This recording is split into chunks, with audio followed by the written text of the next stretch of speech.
Welcome to Everyone Loves Guitar, where we get to sit down and talk with interesting professional guitar players and related music industry experts. If you love playing guitar, stick around. You're in the right place. Hi, this is Craig. Just want to let you know you can now advertise here on Everyone Loves Guitar podcast. For more information, go to everyonelovesguitar.com/advertise. That's everyonelovesguitar.com/advertise. Hey everybody, this is Craig Garber from Everyone Loves Guitar, and I am here with the one and only Adrian Galysh. Adrian's an LA-based guitarist. He's an in-demand solo artist, session guitarist, published author, and educator. He's released 6 albums, including his latest release, Venusian Sunrise, which we'll talk about. Artists like Jennifer Batten, who we interviewed a long time ago, and outlets like Power Play Magazine have both praised and talked favorably over Adrian, and he's had a successful trajectory that includes numerous collaborations and performances with industry giants like Uli Jon Roth. Man, what a great guitar player that guy is. Yngwie, I listened to him religiously as a kid. Robben Ford, Mike Keneally, George Lynch, Warren DeMartini. Man, that's another guy from great player from the past, and more. Adrian's also Guitar World Magazine's online lesson columnist, and he's education coordinator for Guitar Center Lessons. He's also the author of the book called Progressive Guitar Warm-Ups and Exercises, and he has a Brian Moore signature guitar, man. That's awesome. Hey, man, thank you for your time. I appreciate you coming on the show. No problem. I appreciate you having me. Hey, so your latest album, Venusian Sunrise 20th Anniversary Edition, that album, as I understand it, that's a re-release of was this like your first record you dropped? Yeah, that was my debut record back in 1998. Okay, and what's different about it this time?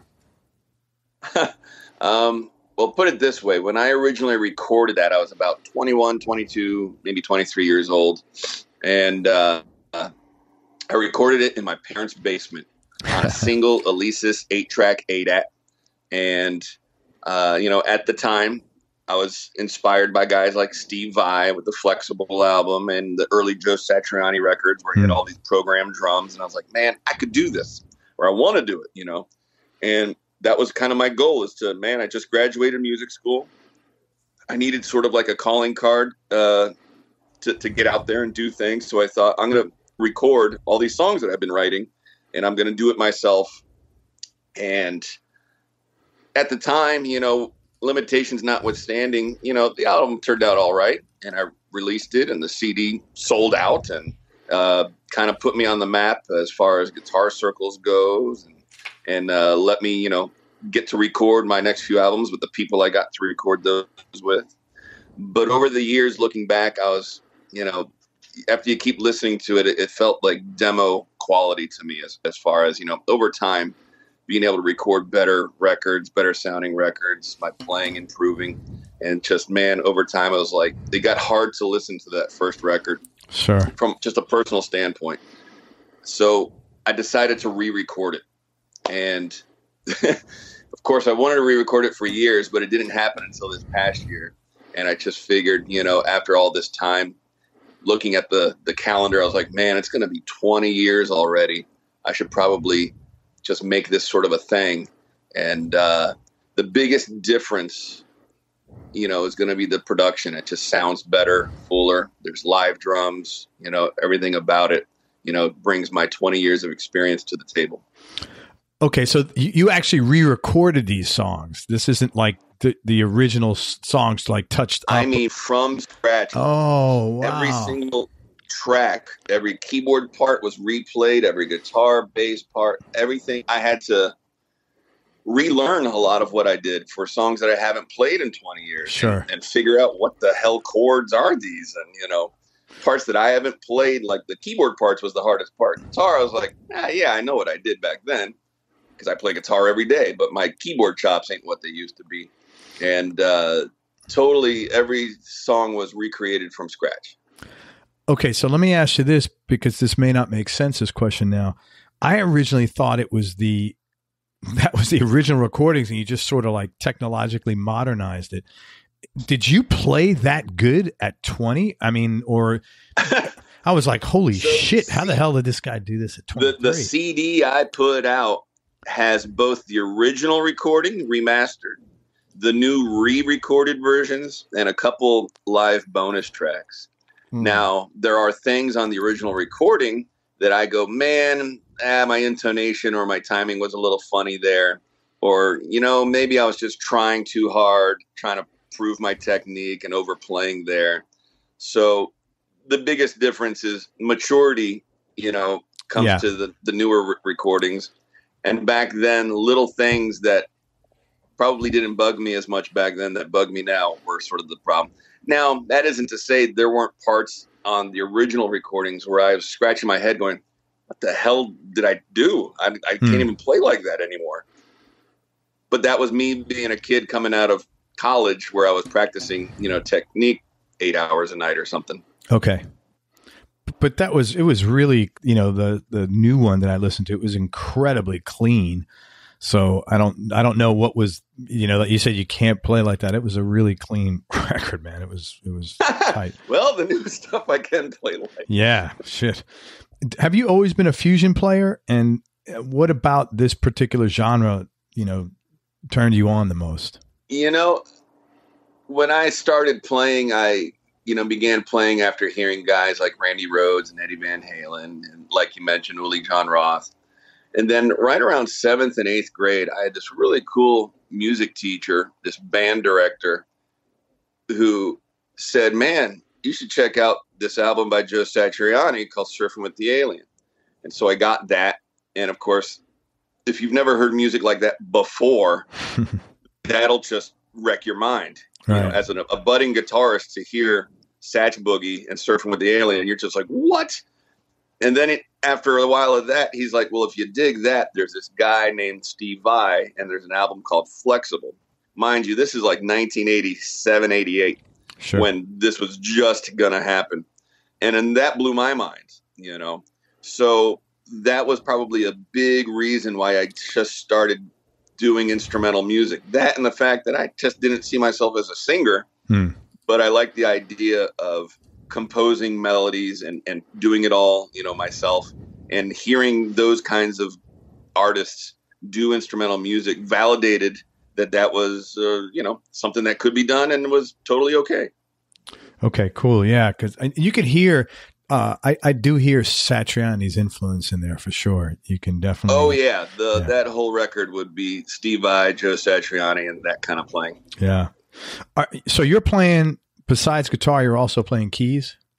Yeah, I did all the keyboards on there. Very cool. But you had a separate drummer, and did you play bass as well? I played bass on most of the tracks, except 2 of them. I had Stu Hamm on bass as a guest on a couple tunes. Oh, cool. Yeah, I interviewed Stu a little while ago. Yeah, you got some top guys there, man. Yeah. Where did you record it this time? I'm assuming it wasn't in your mom's basement, right? No. And now, funny enough, 20 years later, if you asked 22-year-old Adrian, hey, if you were ever to re-record this, where would you do it? I'd be like, well, the record plant or something. But with technology now, I'm still at a home studio. I got a home studio, and it's all done on a laptop as far as guitars and keyboards and bass and that sort of stuff. Stu recorded his bass parts, I'm sure, at his house. And I recorded drums at a local recording studio here with Ryan Green producing the drum tracks. And outside of drums, you can still do it all at home. But man, is it a big difference in technology from an ADAT with only 8 tracks to now unlimited tracks and unlimited sounds and plugins and amp models and everything. Very cool, man. Hey, let's talk about a couple of the songs on the record that I really like. You had one song, Drifting Memories. I thought it was a really pretty song. Yeah. To me, it was like almost like a day at the beach or something, sort of reminding me about that. And what I liked is it alternated between some really tasteful shredding and some really nice melodies. I was curious which guitar you were playing on that. What did you use for the overdrive? And was there any backstory to that particular track? If I remember correctly, I think I initially tried to record it with the Brian Moore signature guitar. That's the one with the spalted maple top. And I think I did a few passes, and then I decided to redo it and I have another green Brian Moore, the exact same one that was on the original record, and I used that. And for the guitar tones, and it almost aches me to admit it, it's all done in Logic. So the plugins that are in there, I forget the amp I use, but 9 times out of 10, it's something like British Stack, distortion 1, distortion 2. Yeah. But the real goal, gosh, it's, there's this elusive tone, and Eric Johnson sometimes has it. And I think even he is trying to chase this tone. And that's kind of what I was going for, was this big, people call it the big violin, tone, where it has this good woody mid-range with good sustain. But it's really hard to dial in because it's somewhere between humbucking and single coil tone. It's not a shredded, George Lynch, cutting, scooped out tone. There's a lot of mid-range, but it's really hard to dial in. And that's kind of what I was going for. The neat thing I like about that song to me is, the melodic parts kind of have this contrapuntal thing where the melody keeps starting lower and going higher and going lower and going higher. And the whole groove sort of has this relaxed thing that kind of just folds over itself. And that's probably why it's called Drifting Memories. Really pretty song. I really dug it. Thanks. Another song I really thought was great memory was So Close, So Far. And like, it's not a blues, but it feels like a blues. Why is that? Like, is there technically what's going on there? It wasn't like funny enough, the original recording had me playing that. If I remember correctly, I was using an Ibanez Gem of all things. And when it came time to re-recording this, the original recording had like stupid dive bombs and a lot of just what sounded like, 80s guitar playing to it. Right. And I thought, man, this is not going to cut it this time. This is going to sound silly. It's going to sound dated. And I tried a couple passes and I was like, this sucks. And I was trying to figure out what the hell am I going to do to make this not sound dated, to make it sound cool, to make it sound mature. And I had this epiphany, which I think most guitarists should ask themselves. I asked myself, I go, what would Jeff Beck do? And I literally said, if I were Jeff Beck, what would Jeff Beck how would I? And it's funny because it's like, what would Jesus? It would be, what would Jeff do? Yeah. And then it occurred to me, I go, well, he doesn't use a pick. So I dialed down the distortion and I got rid of the pick for most of the melody, and I just used my fingers. And that got a way more expressive sound. Of course, it starts to evoke that sort of Roy Buchanan, Jeff Beck kind of tone and attack when you're just using your fingers. And you get to kind of really just think about vibrato, how you're approaching the phrasing. And I think even though the melody has some twists and turns and it's very melodic and not the blues scale at all, that approach kind of gives it sort of I hate to just say it, just gives you that Jeff Beck thing, which is kind of what we just described. It's a bluesy sound in the vibrato and some of the licks here and there, but the melody is just this nice soaring little melancholy tune. Yeah, right. It was very melancholy. I dug that. And you did a good job building the climaxes there. Yeah, for that I needed a pick. Is that song about anything in particular?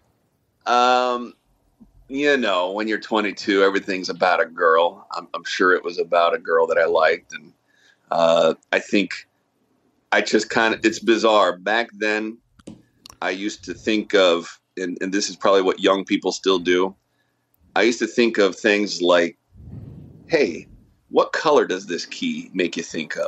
Or, because B is clearly green. Of course.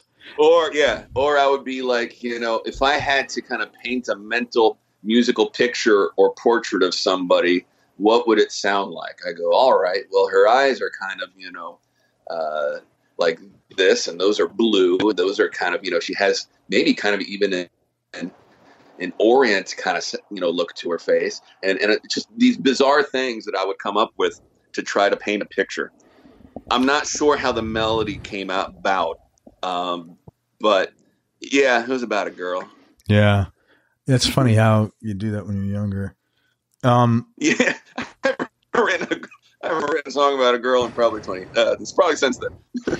What, when you're naming instrumental songs is kind of a crapshoot. How do you pick a name? And I was curious, are there any funny stories? I used to be really good at it.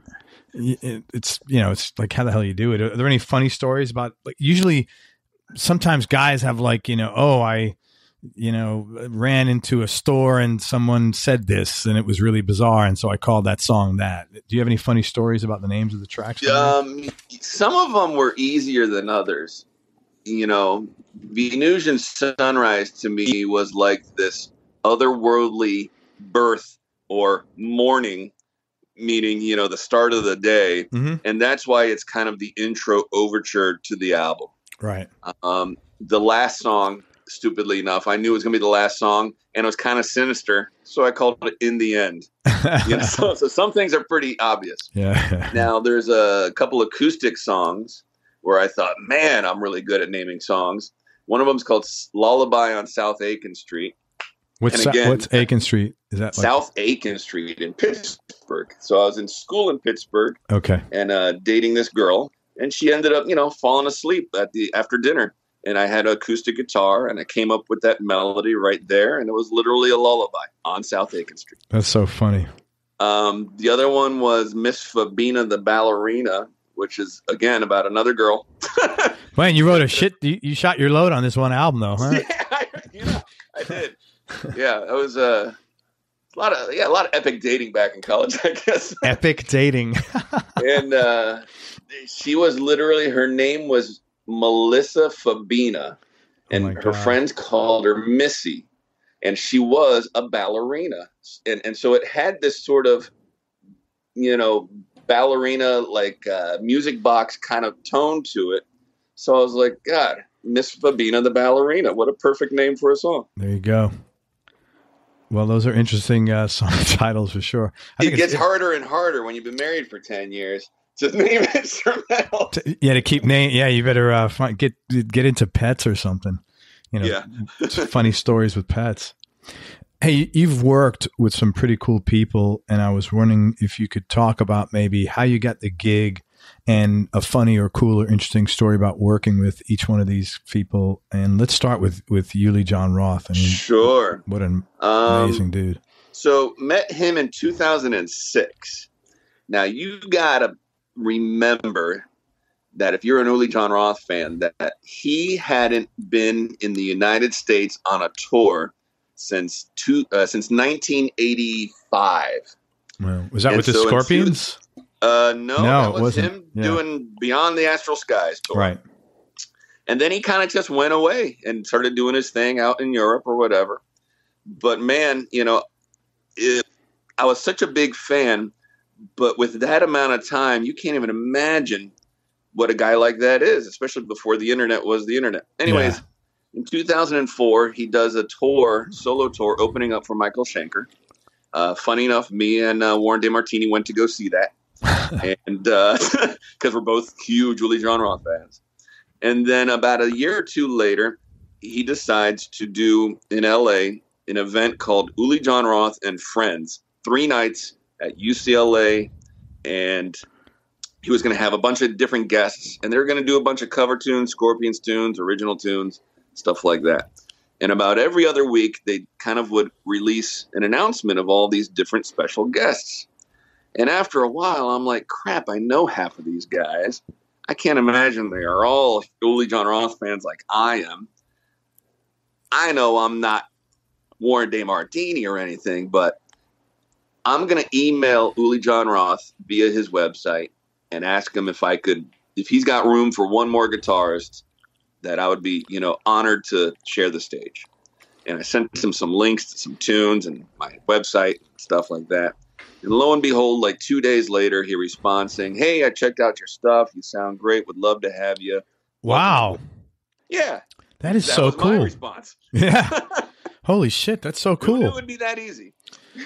Well, that's the thing. You don't know about what's going to happen with anything you do in life, you know, but if you don't do it, it certainly will never happen. I have always had this go out there and get them attitude since I was younger. And you don't know what somebody's going to say until you ask them. Yeah. Is what I know. And so I asked about that. He said, sure. I remember a couple days before he arrived to town, he called me on my phone. And that's another one. I was like, oh, my God. 20 years, haven't heard peep out of this guy. And here he is on my phone. That's so And anyways, funny. He's, like, hey, what songs do you want to do? He's giving me my pick. I'm like, well, let's do In Trance. Let's do, that's a great song, man. I forget. I probably rambled off a few of them. So anyways, the show comes around. We end up doing a couple songs. And he would, after a couple tunes, he kept me on for a couple more. Even songs I didn't really know. So I had to, go to the other rhythm guitarist and just kind of stare at his hands for the first verse and chorus. But it went really well. We did that for 3 nights. We did again the next year, and I think we did it again the next year. And then eventually in 2011, he wanted to do a West Coast tour following the NAMM show. And I said, man, if you want, I can help put together a band. And I was the one who introduced Mark Bowles to Uli Jon Roth back in 2007. And he ended up recording an album with Uli. And then I said, well, we should get Glenn Sobel. And you've already got Bjorn Englund. And that became the band for that year. That's wild. Talk about a band. Glenn Sobel, Bjorn Englund, Mark Bowles, myself, and Uli Jon Roth. Wow. And it was just killer. And he knew that I just was this huge Scorpions freak. And I could learn all the tunes and that sort of thing. That's so cool. That's how man. that happens. And as somebody who grew up listening to that, and I mean like when I was 9 or 10 years old, staring at the vinyl record covers of In Trance and Virgin Killer and stuff like that while listening, it was mind blowing. I remember the first time we shared the stage that there was a moment where I just got in my own head and I was like, I can't believe I'm on stage playing my favorite Scorpions tunes with this guy 5 feet from me. That's so cool, man. And I had to stop thinking about it. Otherwise, I'm sure I would have screwed something up. It's funny because I'm a little bit older than you, and I was staring at Lonesome Crow and Fly to the Rainbow. The first 2 albums. Yeah, great stuff, man. Real good. When he calls you on the phone and he's like, Adrian, hi, it's Uli, or I don't know how he pronounces his name. Were you like, that's got to be weird, right? I was driving at the time and I felt like I needed to pull over, but I was on Mulholland Drive and there's nowhere to pull over. so oh man, it was exciting. And as soon as the phone call ended, I was like, holy fuck. Yeah, that's really cool, man. Yngwie, talk about that situation. Yeah. So Yngwie, I haven't played with him. I've done shows with him where I've been the opening act a bunch of times. Gotcha. We share a lot of the same band members here and there sometimes. And man, we played like the Key Club, the Nokia Theater, the Key Club again, other places. And, the thing with Yngwie is what you see is what you get. And I mean, when it's 12 noon and the bus pulls up behind the club, he will walk out at 12 noon with leather pants on, cowboy boots, gold necklaces, a pirate shirt, as if somebody was going to do a photo shoot. But that is what he wears 24/7.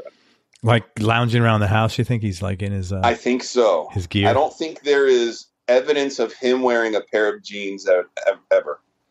Wow. And I mean, during sound check, he is dressed to go. Like it's kind of weird. I know a couple people that are like that. Eric Sardinas never turns it off. For a while, Uli Jon Roth was a lot like that. It was like black crushed velvet, like pants and it's like 10 a.m. I'm like, what the hell's going on here? Did I miss a memo? But that's the way they are. Although to Uli's credit, recently I've seen him wear actual denim. Wow. Like, yeah, he's been dressing it down every now and then. Like, what would happen if you saw these guys in like gym shorts or something? You know what? Last time I saw Eric Sardinas, we were talking in the parking lot after his show, and I go, please tell me you don't drive a Prius, because that'll just ruin everything. He goes, no, man, it's like a 68 Caddy. I'm like, all right, thank God. 68 Caddy, holy shit, that's quite funny. He drives exactly what you picture somebody like him driving. Wow. How about Robben Ford? I actually interviewed him. Anybody listen to episode 291? And actually have Bjorn coming on the show. I'm looking forward to that. But how did it go with Robben Ford? So Robben Ford, I met in college. He did a clinic in college, and then he invited a bunch of students to the show, and that was in Pittsburgh. And then, man, Robben Ford, we played together at a NAMM show event, like in 2001. And it was, what the heck was it called? It was like 3 nights at the Hilton or something like that. And, of course, he had Vinny Colaiuta on drums. Wow. And Jimmy Haslip on bass. Okay.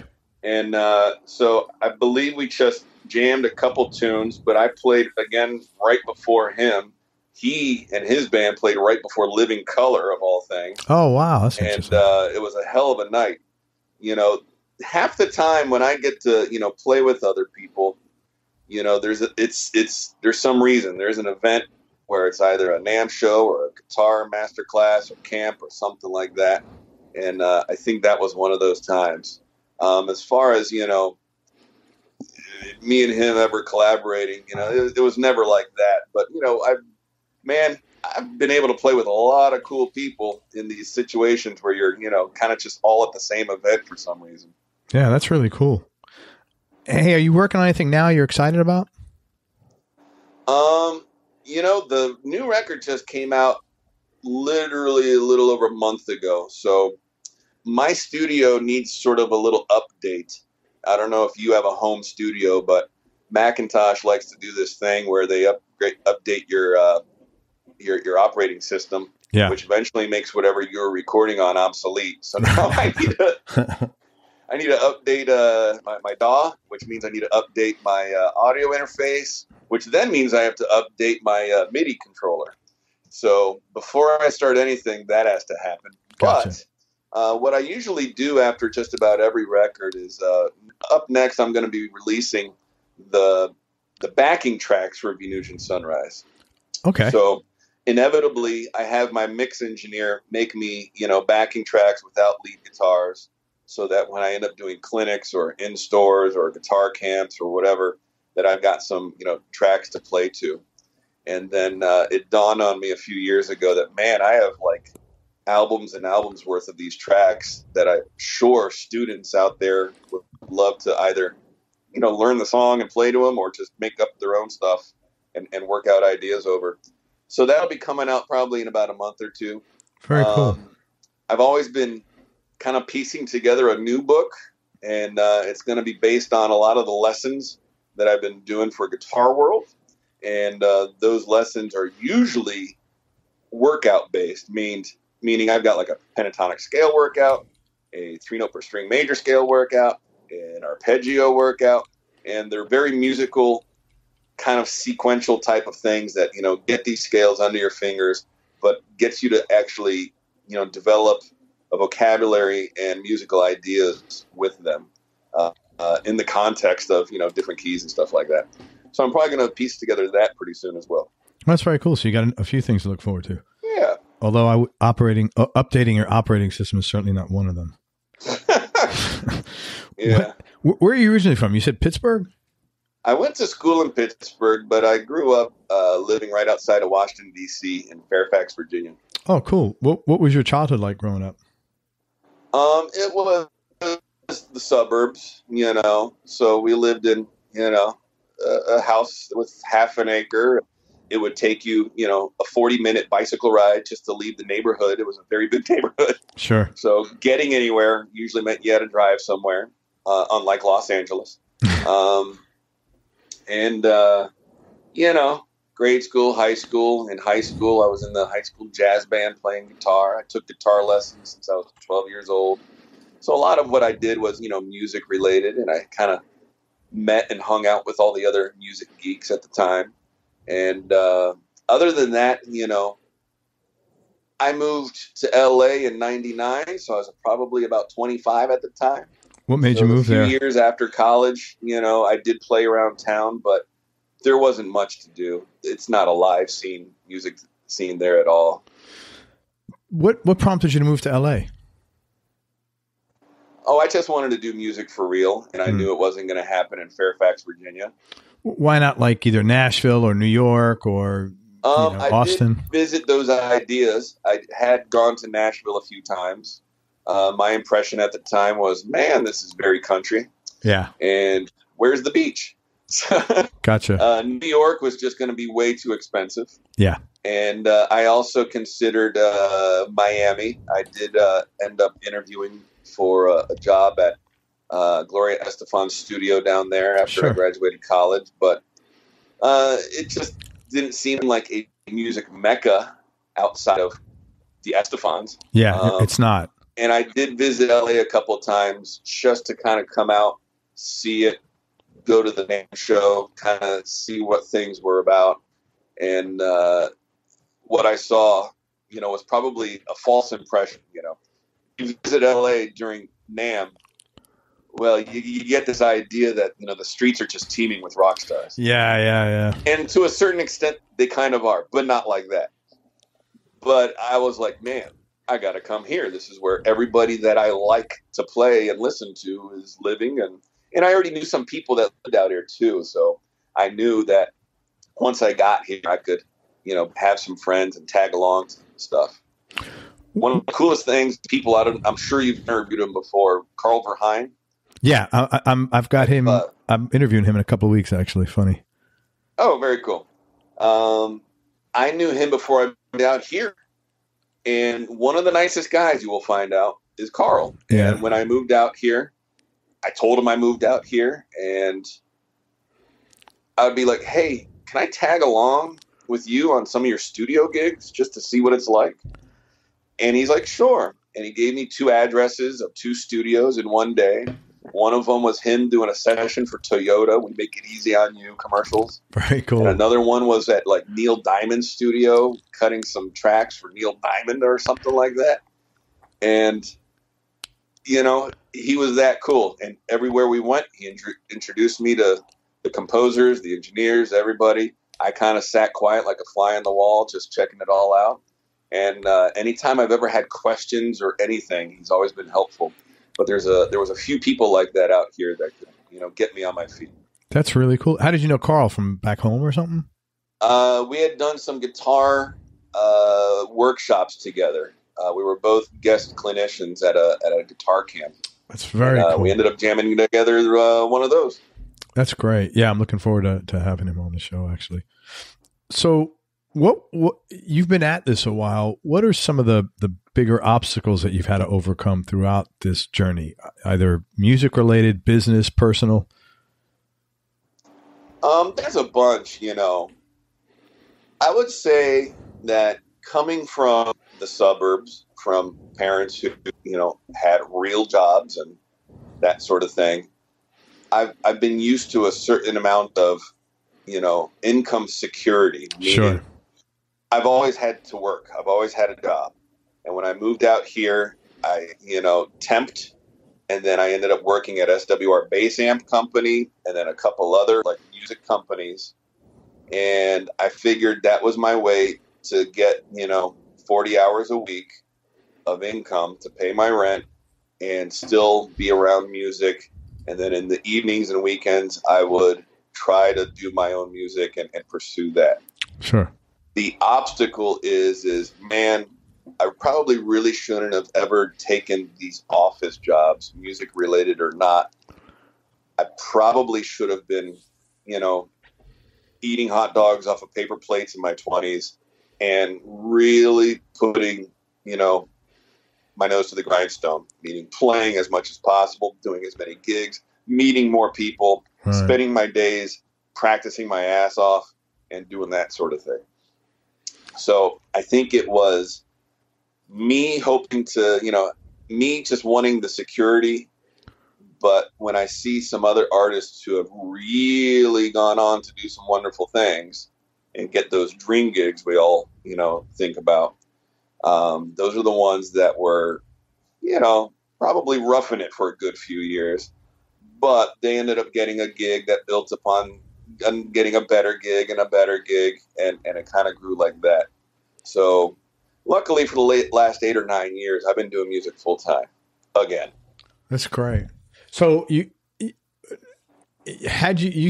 think if you had been solely focusing on music, like you would have been in traffic more things would have come up? Oh yeah. Okay. That's interesting. Imagine you're working your 8-9 hour day. You get home, you're tired because you got up at 6:45, 7 a.m. You're stuck in traffic, 45 minutes to an hour each way. Yeah. The last thing you want to do on a Monday or Tuesday or Wednesday is practice for a couple hours or go back out and rehearse or go to a gig or, network. It may work the first couple of weeks, but after a while you're like, damn, I'm tired. I just want to watch TV. Yeah. And that's what happens. I totally get it. That's a tough spot to be in, man, because you yeah, I totally get it. And now when I go and do, lectures and stuff at colleges or MI or whatever, there's so much you could be doing to be working.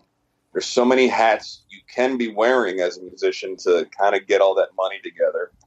And it's a matter of not being afraid to just do it, So for somebody who said, why did you write a book? I go, because, I teach guitar and everybody's got the same issues and nobody else has a book that tackles these issues like I do. So I wrote a book. Well, and that's a lead gen front end to get you gigs. Like, why? Yeah. People read that, then they become your students, or people read that and they say, hey, this is a good book. I know. Let's see if we can work with this guy, so everything leads to something else. What would you say to people? Because obviously there's tons of guitarists listen to this. What would you say to people that are on the edge of the fence? Like, how do they make the leap of faith to go out there and do what they need to do?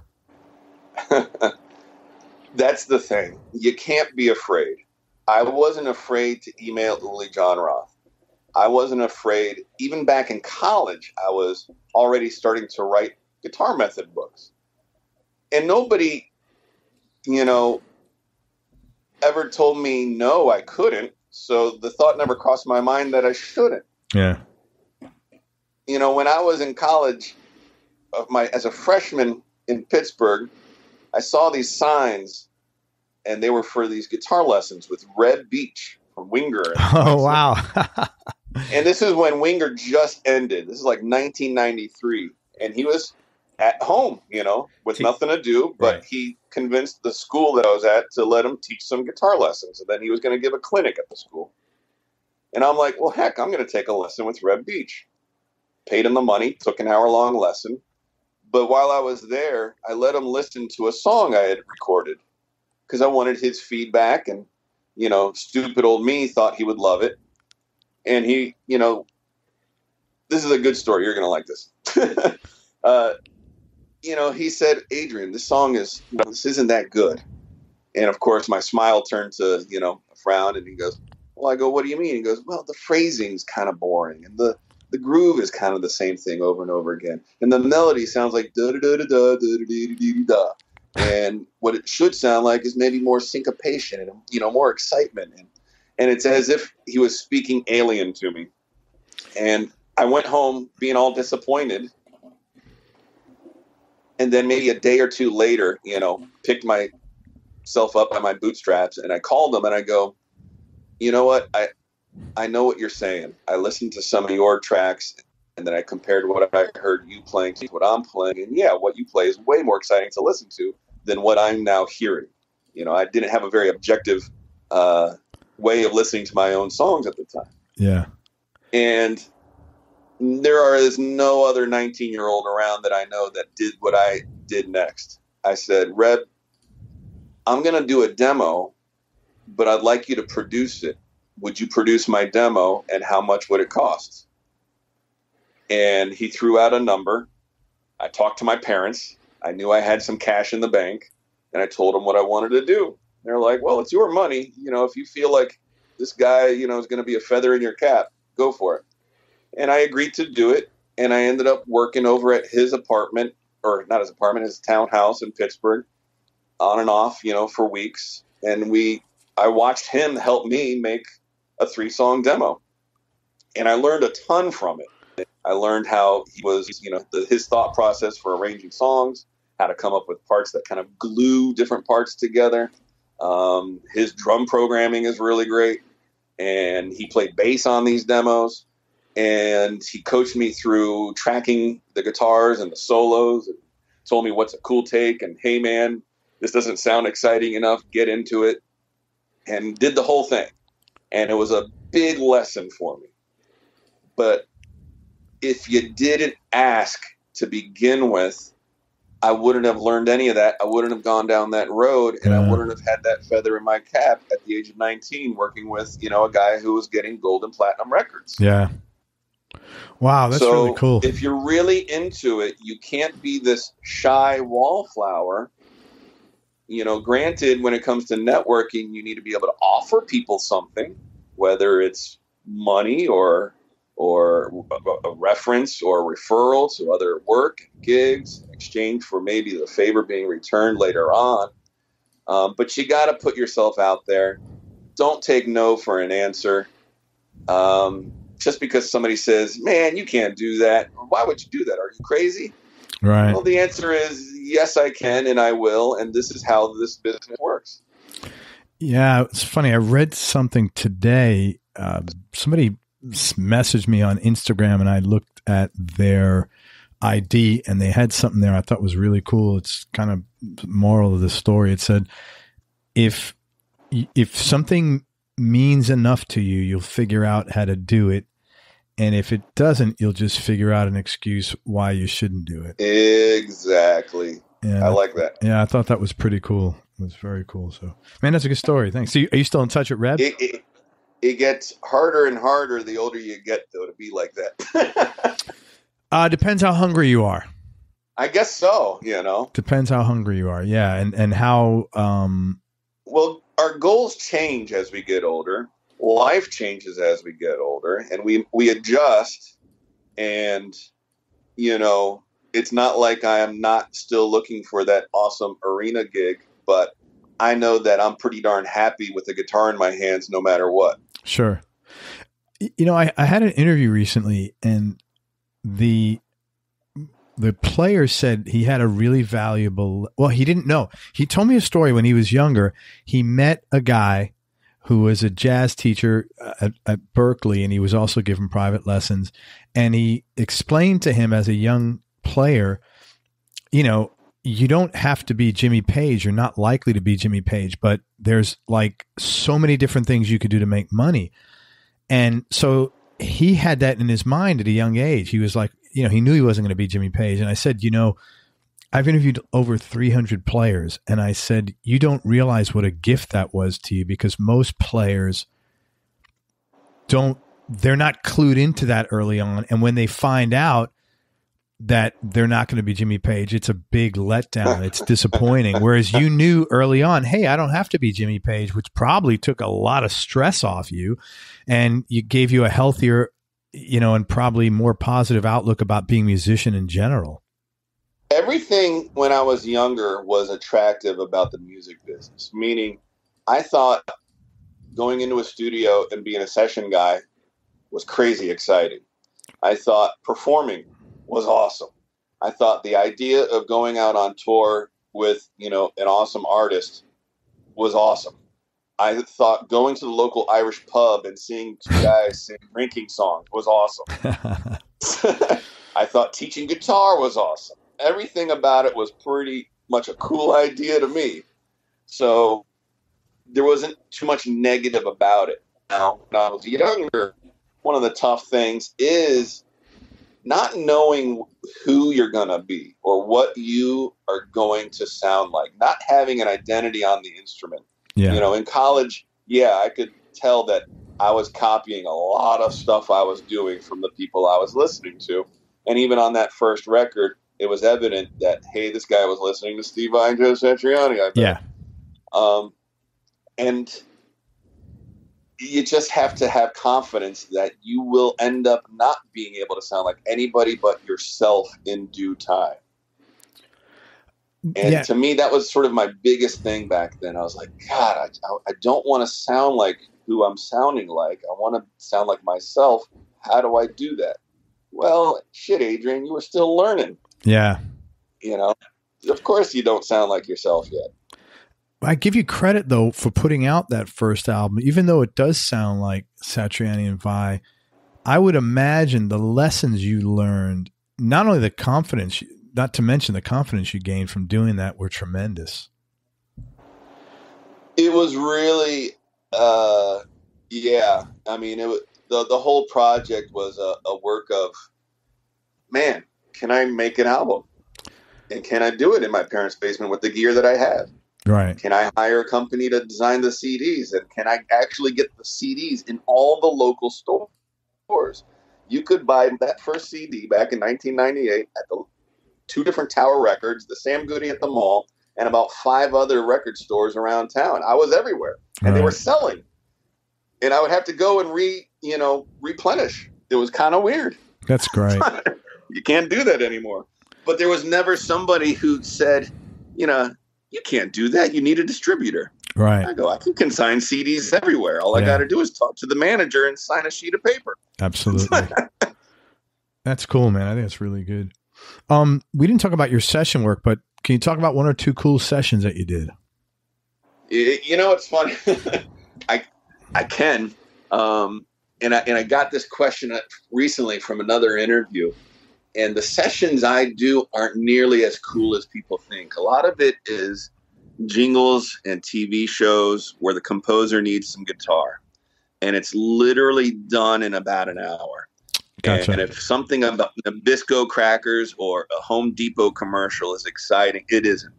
It's just, the neat thing is they're short 30 or 60 second little things.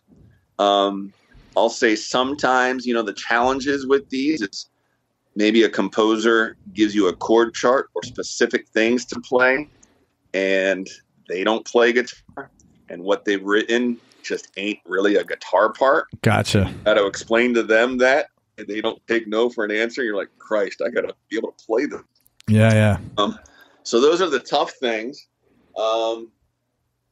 There's, Carl gets to do lots of really great commercials, and he does lots of albums and stuff like that. Yeah.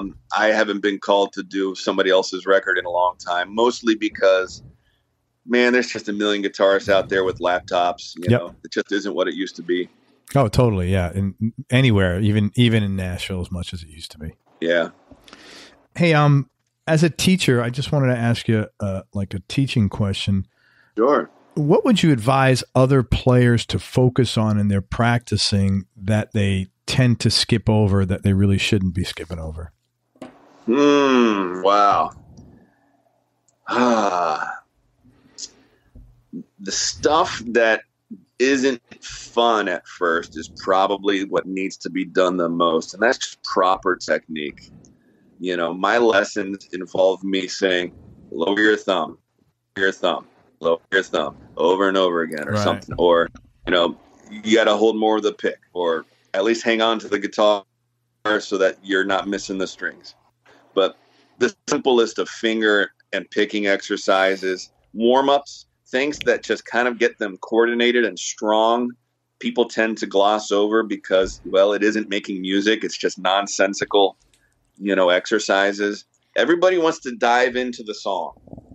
And what I usually describe for people so they understand the process of learning guitar better, and all the listeners out there may want to listen to this, is 9 times out of 10, I'll ask a student, I go, man, you play a sport? And the kid will go, yeah, I play soccer. I go, cool. What's the first thing your coach has you do when you show up to soccer practice?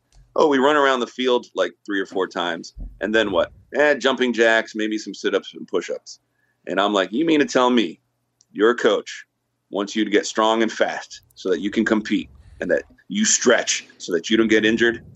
They're like, yeah, I guess. I go, cool, we're going to do that. And I go, what does their coach have you do after that?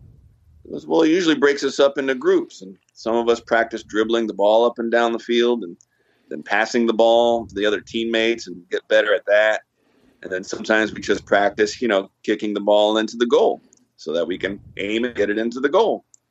I go, you mean to tell me that your coach separates the elements of the game into the various particular things that you should be practicing and getting good at so that when you actually do play a game, it goes pretty well? You're like, yeah, I guess so. I go, cool, we're going to do that. Gotcha. Because music's got melody, it's got harmony, it's got rhythm. Scales is your key to, deciphering melodies. Chords and harmony, that's hand in hand. And of course, rhythm. How the heck are we going to articulate our melodies and our chords over time? These 3 elements of our game is what we're going to work on separately in the beginning. And I go, what happens after that? Well, we usually work on some plays. And of course, I'm like, hold on, you mean to tell me that you start taking bits and pieces of the elements of the game and start putting it together to make little tiny bits and pieces of games? And they're like, yeah. I go, cool, we're going to do that too. You're going to learn, some riffs here and there, some different chord progressions, and get good at doing that. And you go, then what do you usually do? Well, we scrimmage and we play a game. Isn't that like learning a song or jamming and improvising? I go, can you imagine if your coach didn't have you do any of the other stuff, but on your first day of practice, had you scrimmage the team down the street that did do all that other stuff? How would that go? Well, we would get our ass kicked.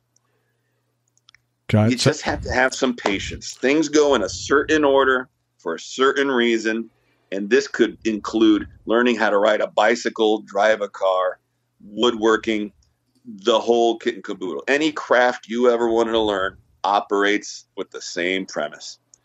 And so it's all important. And you just kind of, we all just want to play the game.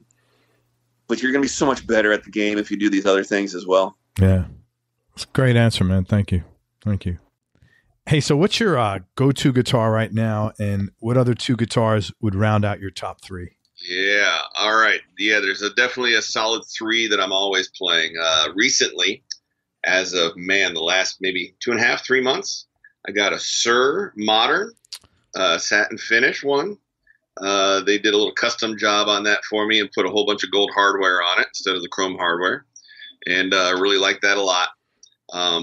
The neck is just ridiculous on those guitars. I don't know if you've ever played one, but man. I haven't played a Sir, but how are they different? This is like the Strat model. It doesn't look like a Strat. It's 2 humbuckers with a satin mahogany body. If you can imagine, like similar to like those old Reb Beach guitars where it's just a wood. I mean, I call them coffee tables, but it's just a plain wood guitar. And it's got like 5 different pickup, combinations, splitting all the coils and stuff like that. So that's really helpful for what I do. But the neck on those is so fast. It's ridiculous. It's just one of the better playing guitars I've ever played. Does it have the steel frets? I believe so. Yeah, that is such an advantage. I love that. There's that. And you know what? The frets are huge. The neck is really cool. And when they delivered it, I originally asked to have 9s for strings on there, but they sent it with 10s. And as I was playing it, I'm like, man, I don't think these are 10s, but I've never played 10s that felt so much like just thin little 9s. And it just played so well. And then, of course, the first time I changed strings, I stuck some 9s on it because that's what I got in stock over here. And, of course, I'm like, uh-oh. The Floyd Rose started leaning forward, and I'm like, that isn't what was on here. And I've been playing it with the 9s, and I'm like, the tone's missing. So I'm going to put 10s back on. What kind of strings did he have on there? Were they sort of strings? I think they use, they ship them with Slinkies. Okay, yeah. I love those. That's what I use, the Slinkies. I love them. Yeah. The other two guitars that I use just about all the time, one's a D'Angelico XL1, and that's just a big old jazz box. So I get to just kind of play that if I'm on the couch, don't have to plug it in, or if I'm working on jazz and stuff like that. That's probably half of what I do. So I use that a lot. Great playing guitar, sounds great, looks great. The thing's a giant, though. Takes a while to get used to. After a couple months when I got that guitar, I started getting shoulder pain of all things. Oh, that sucks. Your arm's so high to get over that, big 17-inch body that you don't even realize that you're not holding the guitar like you normally would, and you've got the shoulder kind of cranked up. And then my other main guitar would be my signature Brian Moore guitar with a spalted maple top. And I would say that Sir guitar that I got is very similar as far as, 2 humbuckers, mahogany, satin finish, gold hardware, the 5-way switching and stuff like that. So they're both very similar to each other.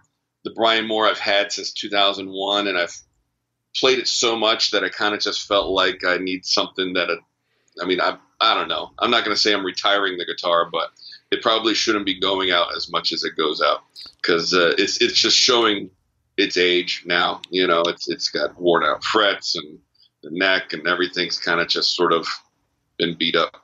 Do you happen to have the Sir? Is it handy, like in that room with you? I've got it in the other room if you want to hold on one second. I'd love to see it, actually. Yeah, I love those guitars. So you can see the body here. Yeah, very cool looking. And you can see how sort of iridescent this mahogany is. Yeah, it looks great, man. So let me see if I can describe it. It's how do I describe it? It's a slab, a table. This was a great a piece of wood, man. It's a giant piece of wood. It's as far as the body goes, it's sort of a Strat shape, but not like a Strat, really. Yeah. Gold hardware looks really nice on there with the Floyd cutaway, and I guess they would call that sort of an offset body design. Yeah, and are those Sir pickups on there? Right? They are. I normally kind of just put Seymour Duncans in whatever. But the guy I was talking to at Sir is like, you know what? Give these a try first. If you don't like them, we'll put in whatever you want. And I got to tell you, it's a very well-balanced sounding guitar. And one of the things that really struck me about the tones was, in other guitars, if you try to split a humbucker, the single coil sound is like, it's like 80% of what you would expect a Strat to sound like. And you're like, I guess it's close enough, and you can tell that it just isn't a single coil. Being split and trying to, do that sort of half-assed. And this is the first time I've played a guitar where the single coil splits just sound like a great Stratocaster. That's awesome, man. Stands up on its own versus going, hey, not bad for a humbucker that just split. That's great. Which is really flabbergasting, because it's like a really usable, clean Strat sound, out of a slab of mahogany and a couple humbuckers. That's really a nice thing. The gold, I'm not a big fan of gold hardware, but it looks like you couldn't have silver on there. It looks really appropriate. It originally had silver, and it had those big, Les Paul speed knobs on it. And I'm like, for the money, I want it to look like it's expensive. Yeah. Put some gold hardware on there. And if you compare that to my signature guitar. Oh, yeah. It's not. It's similar, huh? It's pretty. It's the gold hardware, the 2 humbuckers. Now, this body is way different. It's got beveled, and there's this whole sort of faux archtop thing going on. And that's a pretty cool finish there on the. And that neck is I like a darker neck, to be honest with you. That's a darker neck. Yeah. The other one's like some sort of bizarre African rosewood of some sort. And I'm sure this is dark just from being used for the last 20 years.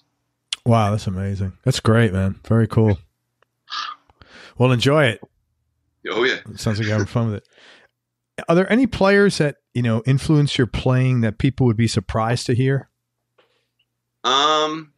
I think a couple would be, you know, I live sort of these dual lives. You know, one is me doing my solo records and writing music and being the solo artist. And then the other dual life is making money, which means you're playing gigs. And that could be, you know, acoustic gigs, jazz gigs, teaching and stuff like that. The less sexier side of things. When it comes to jazz, I think, man, one of my favorites is probably just Howard Roberts, who a session guy back in the 60s and 70s, and also established the Musicians Institute. The Howard Roberts guitar. Yeah. Yeah. He had that fusion Gibson guitar. But he came out in the 60s with these jazz records, and every song was like 2.5 minutes long. It would be like a chorus of melody, a chorus of solo, and then a chorus, and then it was done, which is like the antithesis of most jazz records, where like 4 songs on, and that's the whole record. Yeah. You know? So when I was really digging into jazz and learning, to me, that was something that, like, it wasn't overwhelming. And it was something that I go, you know what, I can do that. But also his tone and his phrasing was just so concise, sounded great, and was to the point. And he didn't need to blow over, 10 choruses of Satin Doll to make you enjoy Satin Doll or whatever it is. Yeah. So I would say that's kind of a surprise. And oddly enough, for years being a Brian Moore endorser, Howard Roberts' son, Jay Roberts, was also, a fellow endorser with Brian Moore. And we would end up jamming at the NAMM shows, like back in 1998, 99 and stuff like that. And I had no idea who his dad was. So, and it wasn't until years later that I'm buying the records and I'm going, holy crap, this is the same guy, his dad that I was, the guy that I've been jamming with. So that's probably one guy. And then on the clear opposite end, I'm always looking for different approaches when I'm writing and composing. And one that's been helpful, and it's a strange, thing, is the guitarist and singer Devin Townsend. Who sang on the Sex and Religion album, but has solo records, some of which is like very, very heavy, some of which is sort of ethereal, new agey stuff. Is that Pete Townsend's kid? Not at all. No, I didn't think so. No. What's his son's name? His son plays. Pete Townsend's son is Simon Townsend. Simon, okay. And actually another Brian Moore user from back in the day. But Devin Townsend, tunes his guitar from low to high as C, G, C, G, C, E. A big giant C chord, but tuned way down. But it sounds like this amazing harp-like, tuning, but it's basically tuned in fifths. And I've experimented with acoustic songs and electric songs with that tuning. And, I don't do a lot of altered tunings, but that kind of gets me out of my ruts. And I just like listening to his music. I'm going to check him out. I've never checked out his solo stuff. Yeah, that's weird tuning. It is. But once you do it, you're going to be coming up with new melodies left and right, because it's really easy. It's the same 2 notes on every couple strings, and you can come up with a whole lot. It's nothing confusing like an open G or a, dad gag or who knows what else. Yeah. Well, I mean, for you. For lesser mortal players like me, it was anything south of what it is now is confusing. Hey, musically, if I asked you to pick your top 3 Desert Island discs in no particular order, and knowing this could change tomorrow, what would be the first 3 albums, a knee-jerk reaction? Man. Desert Island discs. What do I end up listening to all the time? I've thought about this, and the problem is you can't just pick 3, so I'm pick 3 anyways. Van Halen 1984. I'll say Ozzy tribute with Randy Rhoads, and boy, Desert Island. It's got to be something with David Gilmour on it. So, somewhere between The Wall and Dark Side of the Moon. One of those two. You know, have you heard of his first solo album? I've heard a little bit of it. It's great. It's not. I mean, it's nothing like Pink Floyd. It's not as good as Floyd, but it's really good stuff, man. His last two are pretty darn awesome. Yeah, I mean, I'm a huge Gilmore fan, so I mean, I love anything he does. But it's really good. It's a freestanding album I play on its own. He's one of my favorites. He's he's the kind of guy who just lays out the perfect solo, perfect example of vibrato and tone, and very melodic, and yeah, I know, he's wonderful, man. Hey, so this is a tough question, or this is where the tough questions in general get a little tougher. What's the most important things that you've learned about yourself throughout this journey? Boy, you're right. Your podcasts are like going to therapy, huh? Wow. So I've been told. Type of question. Yeah, but I am ill qualified to be anyone's therapist. And it's, I would say it's twofold. One is learning to be all right with, who I am as a player, learning to like what I play and being okay that that's what it's going to be. You spend your whole life trying to get good at the physical aspect of playing the instrument. And so you end up copying your favorite guitarists. And at a certain point, as you take it seriously, you wonder, man, I want to stop sounding like the people that I sound like. And when am I going to sound like me? And what is that? I mean, eventually, one day you turn 43 or whatever it is, and you're like, wow, I guess this is the Adrian sound. Yeah. And I'm okay with it. No, that's great. So, somebody once asked Prince once asked Prince who his favorite guitar player is. And of course his answer was me, himself. And it's hard to ever admit that or say it because it comes off as being egotistical. But I always wanted to be in a place where I liked listening to my own music. Do I get tired of listening to an album after recording an album and spending time mixing and writing an album and finishing an album and, kind of getting off the high of, hey, this album just came out and it's in my car? Yeah, but I like the fact that I can have it on rotation for a while and not get tired of what I did. I would say also the other aspect of kind of what I learned from the career aspect is, again, to just be okay with where you're at. A lot of people are always wondering, or upset or, jealous about the big gigs out there. Sure. I've got a whole lot of friends that are leading some pretty exciting lives, it seems, and you always wonder, well, man, when's my chance? And some people, always feel like the bridesmaid and never the bride, I guess. Sure. But you have to learn to be okay with where you're at, meaning I still get to record albums. People still get to ask me about them and buy them and listen to them. I get to make a living with the guitar in my hands, and that ain't so bad. Yeah. Does gigging, doing, jazz at a restaurant and, acoustic songs at the local pub, nearly as sexy as playing in front of, 5,000 people? Probably not, but I have fun doing it anyways. Sure. I like the challenge of it, and it makes me grow as a musician. At this point, to me, music is a lot like a puzzle or a game. And the fun of it is, figuring things out and going, ooh, I finally got, I know what the strategy is there. Or having the game, reveal new angles and aspects about itself to you. Just when you think you figured out the guitar, somebody else comes along, or you see a video on YouTube, or you hear somebody in concert who's way better than you, or just does it differently, and you have one of those moments where you're like, something else to try out. Yeah. That's a very satisfying aspect about being, a practicing musician, somebody who's always learning and working on it.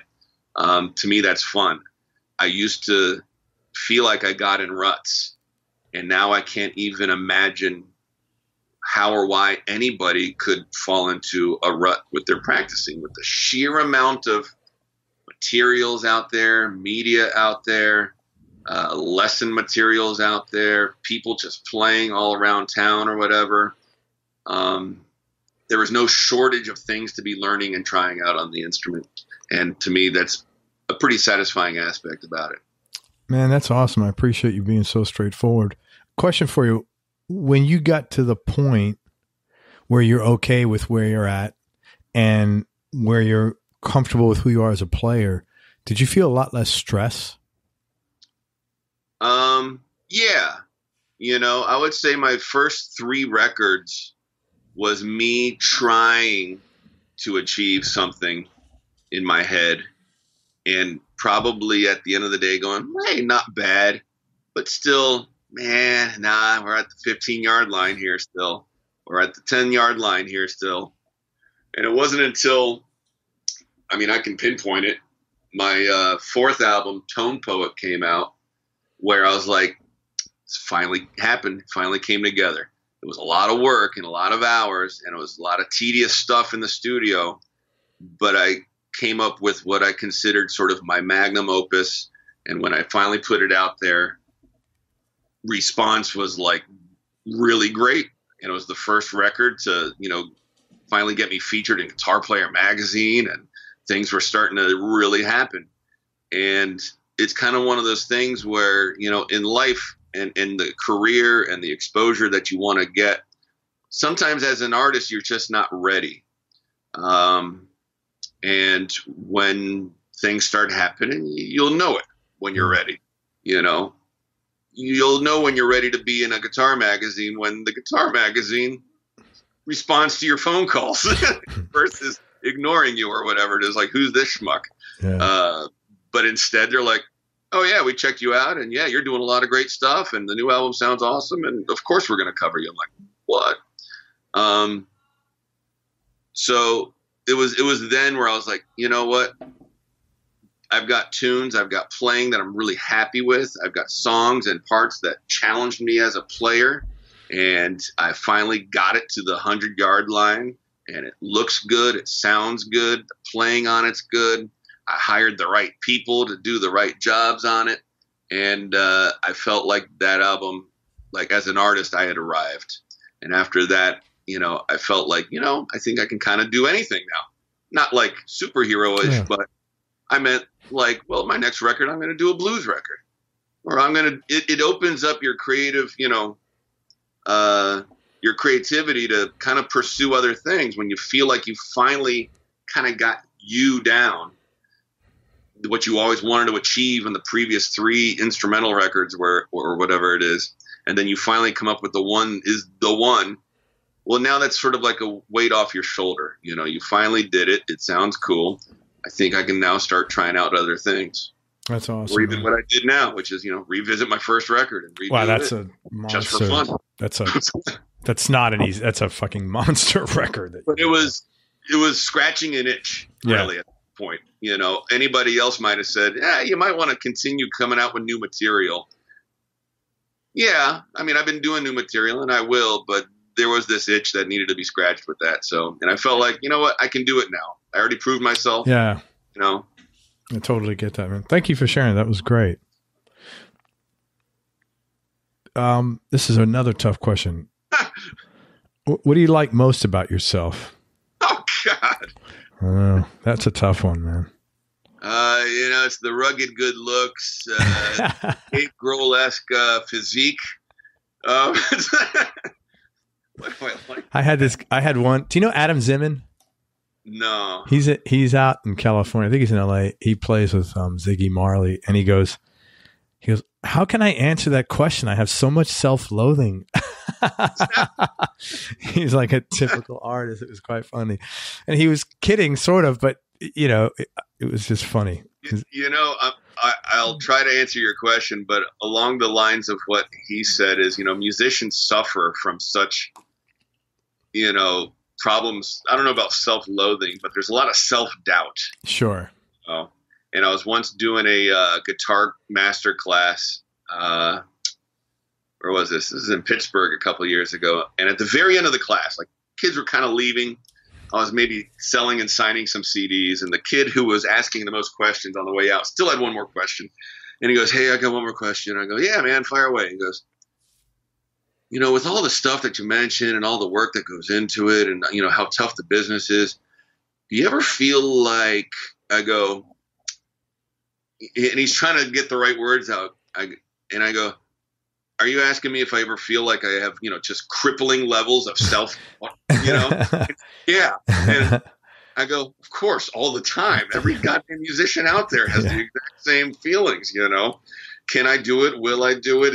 Did I make the wrong decision? Should I have been a doctor or a lawyer like Mom said?" I go, "Dude, it's par for the course. If you don't have, I don't know about self-doubt, but at least the drive to know that, hey, if I don't work hard at this, I could be eating off of paper plates and, eating hot dogs next week. I'm not sure what else is going to drive you. Yeah, right. That. But as far as, my best quality, probably my sense of humor, nothing, I don't take anything literally too seriously. And, like David Lee Roth says, don't sweat the small stuff, and it's all small stuff. Yeah, it is. How about the flip side? If you could change one thing about yourself, what would that be? Oh, I'll probably lose weight and stop eating so much. That's a fairly common answer. Yeah. Tell me something about yourself people would either be surprised to hear or might find a little odd. Wow, boy. Probably people probably surprised to hear that I cook a lot. I just watch a bunch of cooking shows. I've got a bunch of cookbooks. Me and my wife love, wine and going wine tasting and all that sort of stuff. So yesterday I whipped up some sort of, hey, look who's there. Some sort of. That's actually my granddaughter. From grad, had, one of my students stay over and we had dinner. And so I like to cook and, host friends over and things like that. That's really cool. People don't do that anymore, man. It doesn't seem like a lot of people do that. Well, we're usually very busy, and I'll have to admit, as much as I like doing that, I'm as guilty as anybody else when it comes to ordering delivery 3 times a week. Uber Eats. Totally. Yeah, man. Most important person in your life? Wow. Well, probably my roommate here, my wife. So wherever she's at. How long have you been married? Oh, yeah. How long have you been married? Going on 11 years this October. Good for you, man. Congratulations. And as I like to joke, she's like, guys forget their anniversary. And I go, I can't forget it. It was a Saturday, clearly. I know exactly what day we got married. Saturday. Yeah, there you go. Who's had the most influence on you musically and personally? Let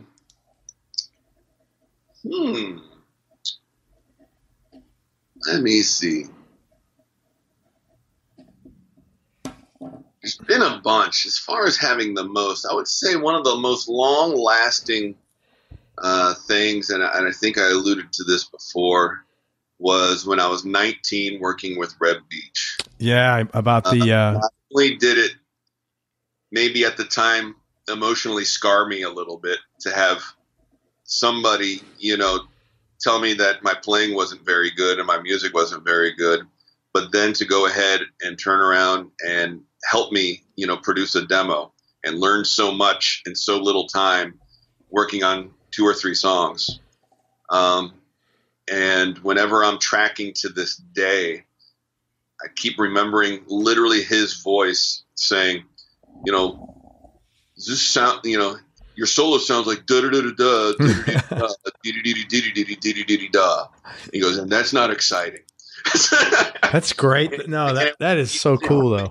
Solos do you hear out there that sound just like it? And what he really meant, half the people, at least amateur hour, it sounds like, you start your lick on beat 1 of measure 1 and you end it on beat 1 of, measure 4 or whatever it is. And it just sounds like D D D D D D D D D D D D D D D D D D D. Yeah. And And he's like, man, you want syncopation, you want to add rhythm and make it interesting. And when you don't have rhythm and you're 18, 19 years old, that's a big mystery. So I was like, I got to find out what he's talking about, and I got to learn how to play like that and understand and get a feel for that. And, and like I said, to this day when I'm tracking, it's like, is this an exciting rhythmic solo or is this dee-dee-dee-dee-da? That thing you just mentioned, that has been an issue for a lot of guitar players not having, at an early stage in their career, not having rhythm. And it's been a big struggle for them. Yeah. It's usually really tough. And for my students, adult kids or otherwise, just getting them to be able to play and tap their foot, be able to recognize this pulse and create, and get an independent strumming or playing technique that's independent of a foot and them hearing a beat and that sort of thing. Luckily, in this day and age, if you don't have like some kind of, drum, machine type of thing, YouTube's got people that just put beats down and it's odd end. And I'll have my students play to a drum beat, which certainly helps create a groove that they can recognize more readily than just the metronome clicking. Sure. But, rhythm, the neat thing about rhythm is most rhythmic figures, there's not, you could say there's an infinite amount of rhythmic figures, but when it comes to subdividing a beat, there's only so many patterns and only so many subdivisions that you're going to really use. And if you learn how to read and pronounce, one E anda or whatever it is, the rhythm that you're doing, man, once they get a grasp of that and realize that, man, if they can say it, they can play it, it really makes it a whole lot easier. I like that. If they could say it, they could play it. And how about personally, who's been the biggest influence on you? Man, there's so many people, and again, it's because I've got these different things that I do. When it comes to like jazz guitar, I've been pretty lucky out here in LA. We've got guys like John Paisano, these guys that are in their 80s that played,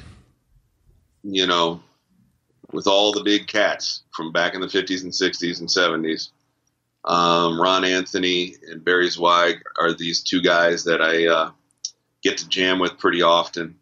I think I tagged you on a picture on Instagram. What was that? So that's my back patio. And every few months I invite some people over and we'll just kind of jam after I cook dinner. And that was Ron Anthony, who was Sinatra's last guitarist, who played Sinatra for about 11 years. And then it was Bruce Kulick from Kiss at Grand Funk Railroad. Yeah, I've interviewed Bruce. He's a closet hollow body jazz nut kind of guy. I did not know that. Who loves Dean Martin and Sinatra, that kind of music. I knew that, but I didn't know he was a hollow body guy. And then there's Barry Zweig, who was in that photo, and he played with Sammy Davis and Buddy Rich Band back in the 60s. Oh, wow. So it was, Sinatra's guy, Sammy Davis's guy, and you and Bruce. That's funny, man. Yeah, I saw that. I wasn't really sure why I was tagged on. I was like, oh, okay. And I have to saw go look at it. Something about an interview with Bruce. With Bruce. Okay, yeah. And so I was like, oh man, if you talk to him, he'll probably dig this. And me and him had done the Tacoma Guitar Festival either last year or the year before, and that's when I kind of found out about that. Him being way into he's got old jazz boxes, old Epiphones, vintage Gibsons, and things like that. And so we got to talking about that. I'm like, well, man, if you love that kind of music, I've got these two friends who literally played with Sinatra and Sammy Davis, and we jam. You should come and jam. He's like, definitely. So he showed up for that. Now, his jazz chops aren't anything like, anybody else's, but he tries real hard, and he's, it's obviously he's busy doing what he does. Of course. Yeah. Playing American Woman and stuff like that. So, but it was really cool for him to try to do that. That's a guess who. something like that. Grand Funk, who an American band. Yeah.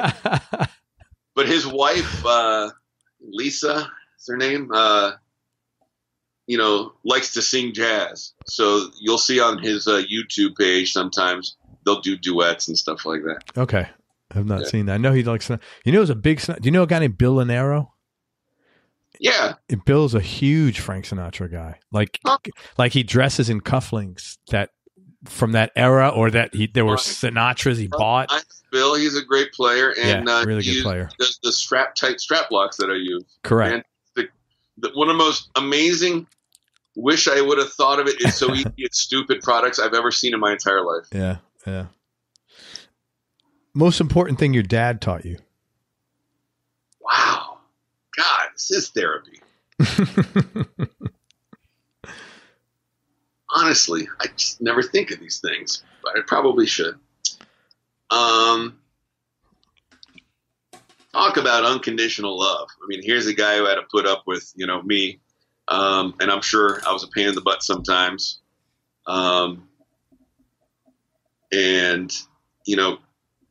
They're so old school, conservative, and my parents came from, pretty poor backgrounds, but my dad worked hard and we ended up pretty well. So, when they found out that, hey, I'm going to study music in college, when I'm sure they were like, don't you want something like some sort of, thing you could fall back on, and maybe you can do music for fun and be a lawyer. You're really a good talker. Be a lawyer or something like that.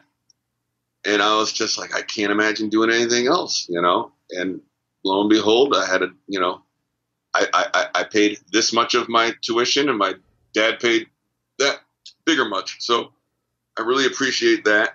And he's always been supportive.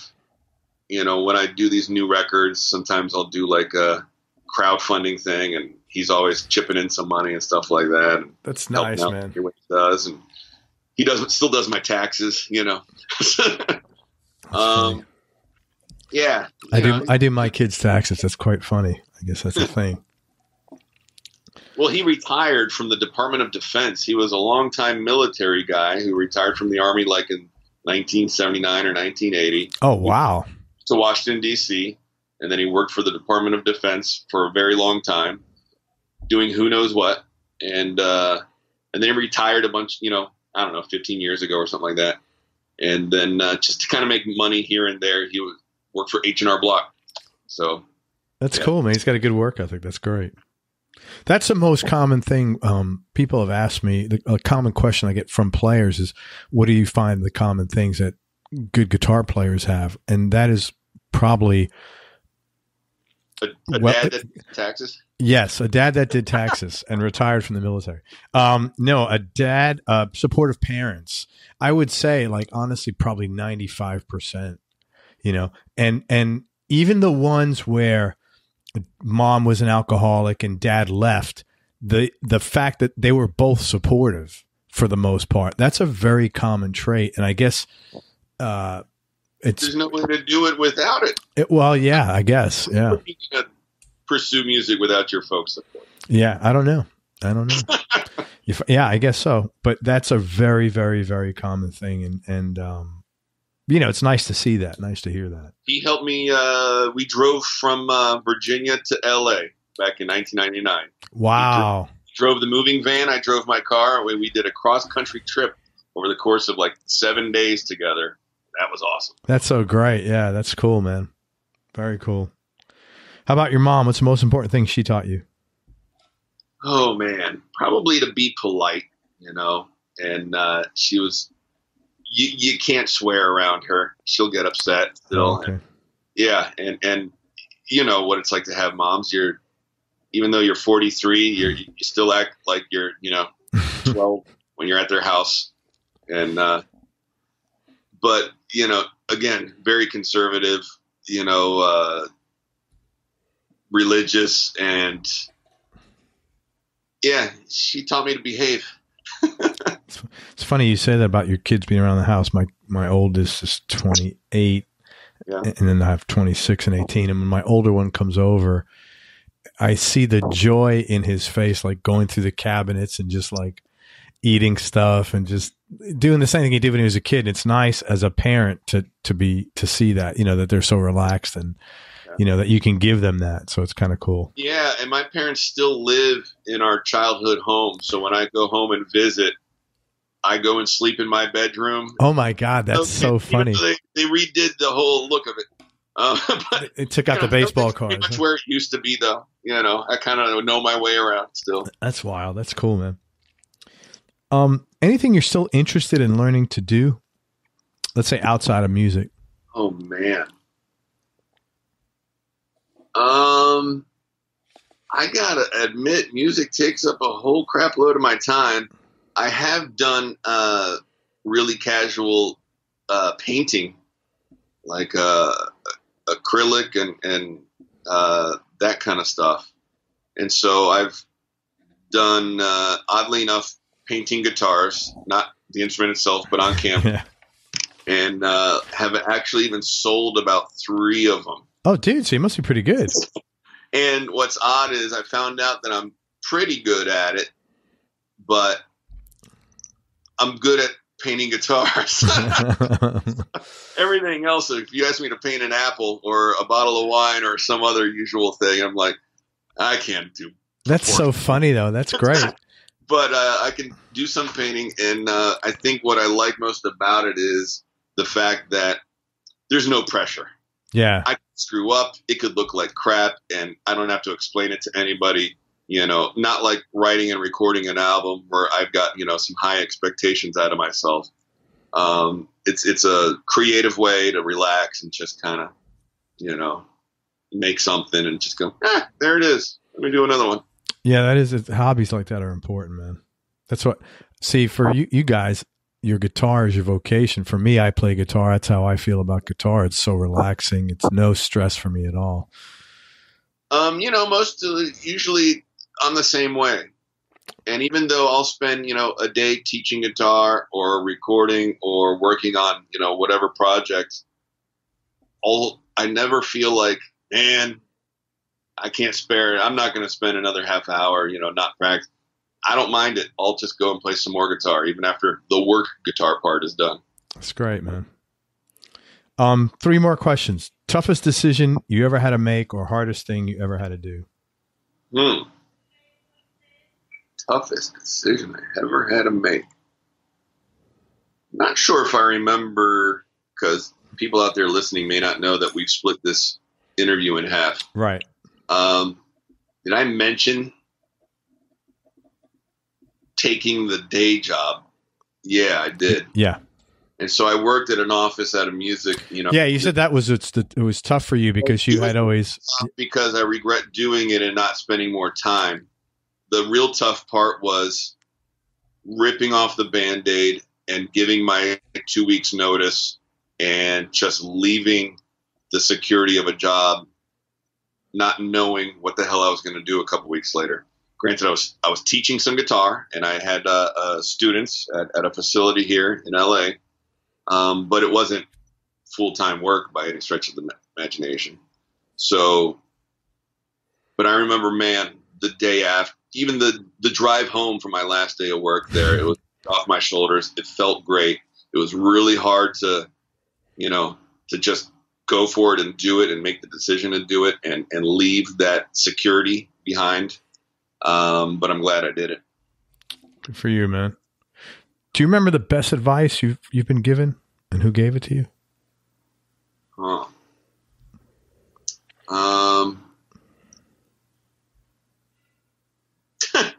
Carl Verheyen always has this mantra, and it's simple as don't suck. So when it comes to going and doing a session, playing a gig, I was like, so what do you do to, get ready for the gigs? He goes, it's easy. Don't suck. Don't suck. And what that really means is, be prepared and do your homework and, keep practicing and don't suck. I don't know if that's advice, but,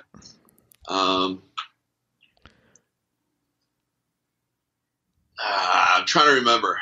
You know what? Oh yeah, I know. And this was about 2014. as a musician on occasion, of course, man, this is just going to sound more and more like therapy. But as as a working musician, your gig has its ups and downs, and there's, sometimes it rains, sometimes it pours, sometimes it's a dry spell. And I remember thinking, having friends that were doing these great gigs and like, when am I going to do this? And, when's my chance? And how come things aren't happening faster, in my career? And I sent over an email to the drummer on that Tone Poet record. Is a guy named Todd Suckerman. He's a fantastic drummer, plays for Styx. And he used to be my neighbor here in LA. That's how I knew him. But he moved to Austin years ago. And I was like, well, maybe it's LA, man. Maybe I just need to get out of town and try something out. So I sent him an email asking about Austin, Texas, and what it's like there, what the music scene's like there. And unfortunately, his response was, I don't know, because I'm on the road with Styx 150 to 160 of the year. When I get home, the last thing I do is go see live music. Yeah. Literally, I get to the airport, I drive to my house, and I try not to leave. Yeah. But as after I kind of cried on his shoulder for a second, he goes, you know what? And I mentioned it earlier. He goes, you gotta learn to be okay with what you're doing. You gotta stop thinking about other gigs, what other people are doing, and man, I wish that was me, and that sort of thing. Doesn't mean you can't, pursue those type of things, but you can't let it make you not be happy with what you're currently doing, and find happiness, with what it is that you're currently doing. That's probably the last bit of good advice I got, and it was very hard to wrap my head around it at the time. It is tough if you're especially if you feel like you're stuck or you're not achieving what you should or could.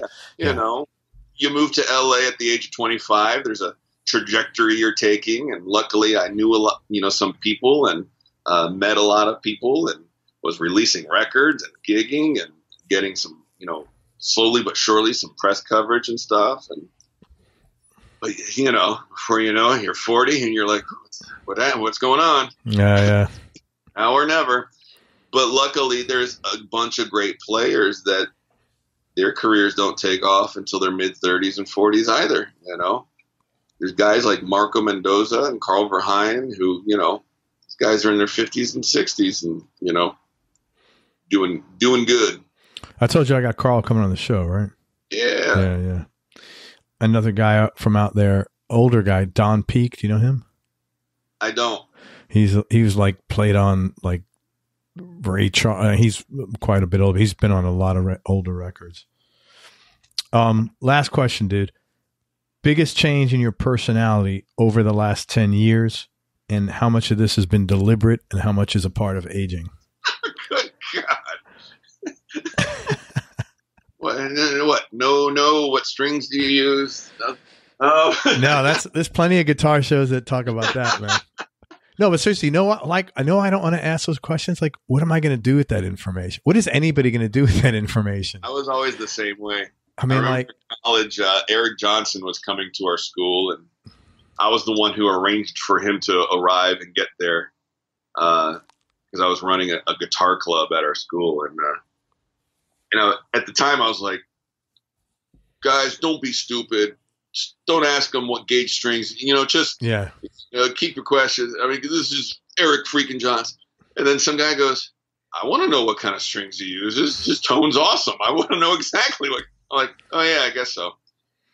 I guess it's important to some people, but it's like, what are you going to do with that information? Like, am I going to sound like you if I know that you have a 1960 vintage greenbacks in your fucking amp and that you put your bass on 4 and your treble on 7.5? I mean, like, I got to admit, I'm the least gear nerd guitarist out there. It's so uninteresting to me. The less knobs something has, the better. So I can that's how I am, man. I don't even use very many pedals. I mean, it's like, I got friends trying to get me to get, I don't know what the hell these new modeling amps are. The Kemper.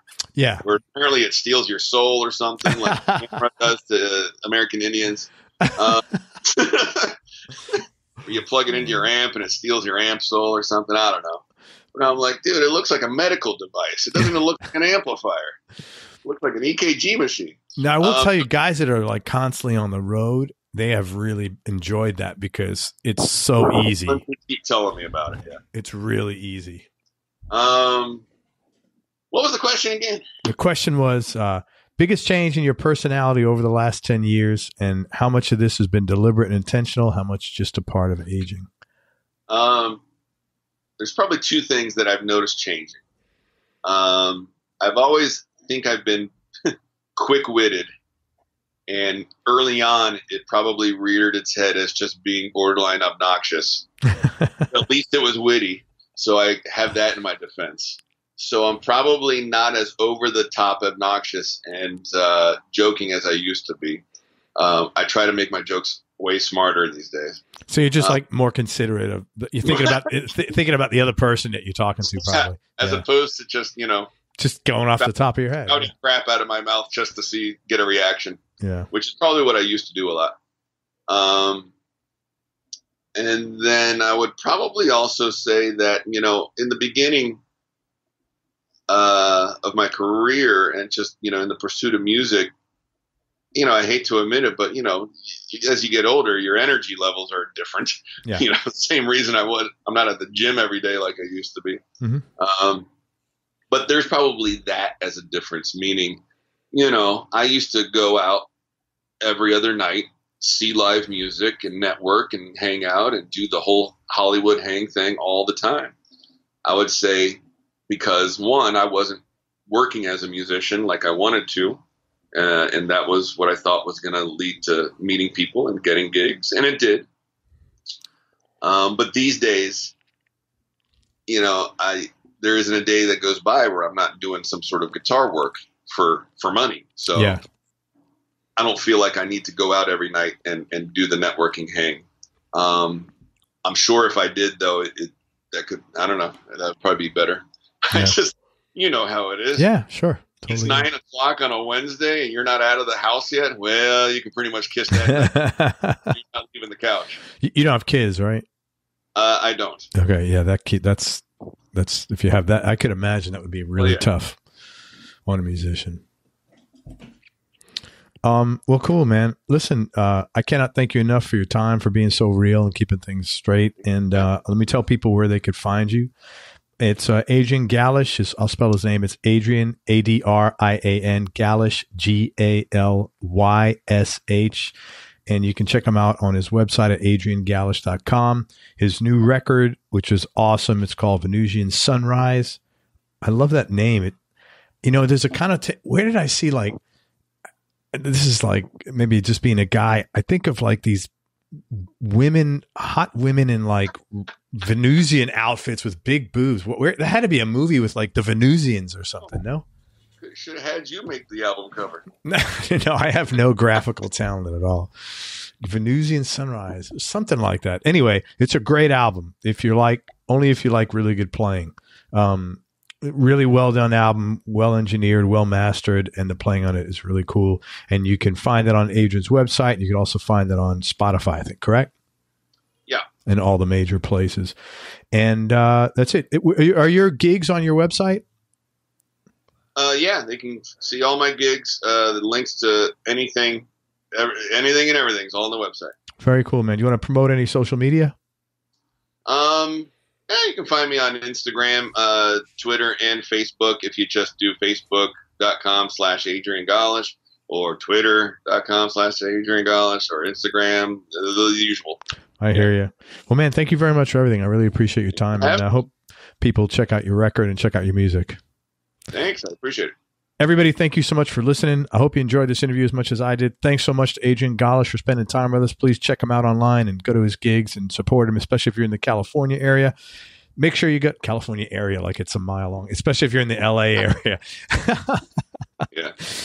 Make sure you go to everyonelovesguitar.com and sign up to get on our newsletter list. And most important, remember that happiness is a choice. So choose wisely. Be nice, go play your guitar, and have fun. Till next time, peace and love, everybody. I'm out. We hope you enjoyed this show. If you did, subscribe to the Everyone Loves Guitar podcast, and you can do this online at everyonelovesguitar.com or on iTunes. And if you like the show, please leave us a 5-star positive review. The more 5-star reviews we get, the higher our show ranks, and higher rankings mean we get to continue speaking with cool, interesting guests on our show. We'll see you on the next episode, and until then, keep playing your guitar and have fun making music.